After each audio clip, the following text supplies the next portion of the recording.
আসসালামু আলাইকুম বন্ধুরা, কি অবস্থা? সবাই কেমন আছেন? আশা করি সকলেই ভালো আছেন। আজকের ভিডিওতে আমি আপনাদের দেখাবো কিভাবে আপনি আপনার ভোটার আইডি কার্ডে কয়টা সিম রেজিস্ট্রেশন করা হয়েছে সেটা চেক করবেন। আপনার এনআইডি কার্ডে কয়টা সিম রেজিস্ট্রেশন করা আছে এটা দেখতে হলে আপনাকে চলে যেতে হবে মোবাইলের ডায়াল প্যাডে। এখানে এসে ডায়াল করতে হবে *16001#। এবারে এটা ডায়াল করে দিব।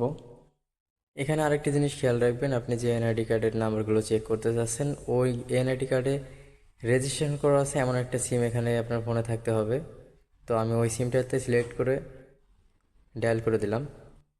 এখানে পপ আপ যে এসএমএসটা এসেছে, তো এখানে লেখা আছে to know your biometric registered number, dial last 4 digit of your NID.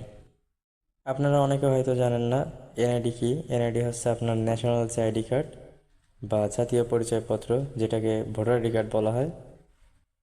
আপনার এই ভোটার আইডি কার্ডের যে নাম্বারটা দেখতে পারতেছেন, এটার লাস্ট 4টা ডিজিট দিয়ে এখানে সেন্ড করে দিতে হবে।